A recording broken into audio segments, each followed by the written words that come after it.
Continuamos con la colección de identidades trigonométricas. Vamos a resolver el ejercicio número 7. Tengo esta y esta ecuación. Al parecer no hay un lado al cual podamos comenzar o podamos denominar como más fácil. Entonces, eh, lo que podemos hacer aquí, y esto se presta porque tenemos una fracción de cada lado de la ecuación, y cuando esto ocurre resulta ser de que cada denominador pasa al lado opuesto multiplicando. Entonces yo puedo hacer lo siguiente: puedo tomar cotangente del ángulo x, pasarlo al numerador del lado izquierdo, y 1 más cosecante de x, pasarlo al denominador del lado derecho. Así las cosas, esta expresión se va a poder escribir como cotangente del ángulo x, y llega a esta parte que es cotangente del ángulo x igual a esto va a ser cosecante del ángulo x menos 1. Esta es la parte original, el numerador del miembro derecho, por 1 más cosecante del ángulo x.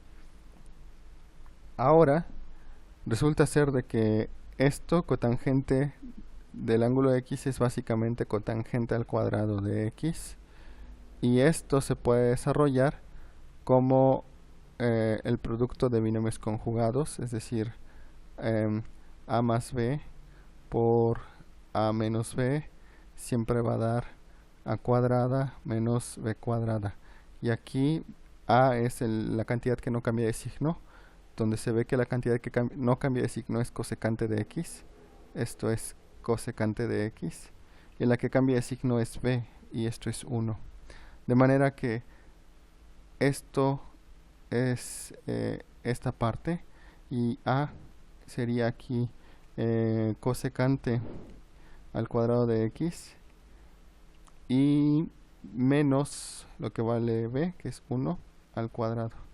Ahora bien, ustedes recordarán que hay una identidad trigonométrica pitagórica que dice que cosecante al cuadrado de x es igual a 1 más cotangente al cuadrado de x, y lo que podemos hacer es pasar este 1 al lado opuesto, y va a pasar cambiando de signo. Ese 1 ahí estaba sumando, ahora va a pasar restando, y voy a tener esto. Resulta ser de que esta parte es idéntica a esta. Entonces yo puedo, en lugar de escribir esto, escribir cotangente al cuadrado de x, y esta parte queda sin cambios, y vemos que es lo mismo en ambos lados de la ecuación. Es lo que queríamos demostrar.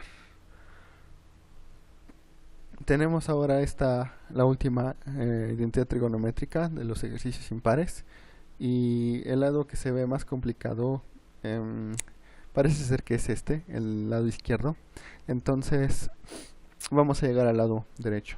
Lo que podemos hacer es retomar la identidad de tangente. Tangente de un ángulo se puede escribir como el seno de un ángulo entre coseno de un ángulo, de manera que esto se va a poder escribir como seno al cuadrado del ángulo entre el coseno al cuadrado del ángulo, y el resto lo voy a escribir con el mismo color para indicar que está inalterado. Entonces el resto lo escribo tal cual aparece. Y ahora démonos cuenta de que de este lado de la ecuación tengo dos fracciones. Esta fracción tiene un denominador que es un 1, y lo que puedo hacer para multiplicar, para que ambas fracciones tengan el mismo denominador, es sacar el común denominador de 1 y coseno cuadrado de alfa, y el común denominador pues es básicamente coseno cuadrado de alfa. Para continuar, esto básicamente se va a poder escribir como seno cuadrado de alfa entre coseno cuadrado de alfa menos igual a tangente cuadrado de alfa seno cuadrado de alfa, y aquí yo tengo seno cuadrado de alfa, y lo que yo estoy proponiendo es multiplicar por coseno cuadrado de alfa para que tenga todo el mismo denominador. Va a ser coseno cuadrado de alfa, y de este lado también es coseno cuadrado de alfa. Entonces, ya que tengo el mismo denominador, esta parte de la ecuación se va a poder escribir como coseno cuadrado de alfa, y en la parte del numerador yo tengo seno cuadrado de alfa menos coseno cuadrado de alfa, seno cuadrado de alfa. Y en melón escribo la parte original, la de la derecha. Esto es tangente cuadrado de alfa, seno cuadrado de alfa. Ahora bien, esta parte del numerador resulta ser de que consta de dos términos y hay un factor común que sería seno cuadrado de alfa, que vamos a sacarlo. Entonces la parte derecha de la expresión se va a poder escribir como seno cuadrado de alfa multiplicando a algo. Seno cuadrado de alfa, para que me dé este seno cuadrado de alfa, va a ser un 1 menos seno cuadrado de alfa para que me dé coseno cuadrado de alfa, seno cuadrado de alfa, esto es coseno cuadrado de alfa, sobre coseno cuadrado de alfa, y la parte de la derecha permanece sin cambios, sería tangente al cuadrado de alfa, seno al cuadrado de alfa. Ahora bien, esta parte que ahora estoy señalando con melón resulta ser de que viene de la relación trigonométrica pitagórica, seno cuadrado de alfa más coseno cuadrado de alfa da 1. Si yo despejo seno cuadrado de alfa, me va a quedar seno cuadrado de alfa igual a 1, y este coseno pasa del lado opuesto con cambio de signo. Va a ser coseno cuadrado de alfa. De manera que esto, 1 menos coseno cuadrado de alfa, es básicamente esto. Es decir, esto es igual a seno cuadrado de alfa. Lo voy a escribir en gris, que es el color que estoy utilizando para indicar lo nuevo. Esto es seno cuadrado de alfa, y la parte que no he alterado lo escribo en melón.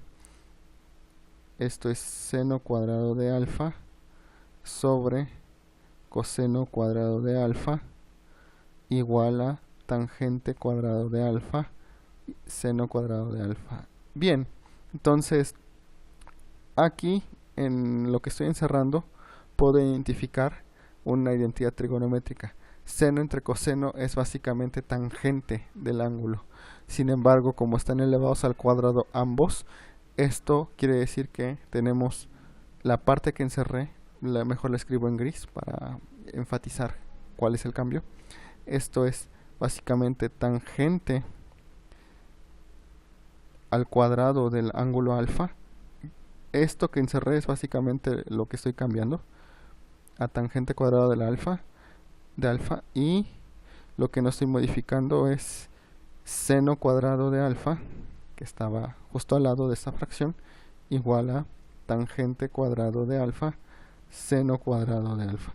Y pueden darse cuenta de que es básicamente lo mismo, de que es en esencia lo mismo. Es decir, llegamos a lo que queríamos demostrar. Bueno, entonces en la página de Iván Kim Presenta, ustedes pueden encontrar estos ejercicios. Nada más nos faltarían hacer los ejercicios que están en pares.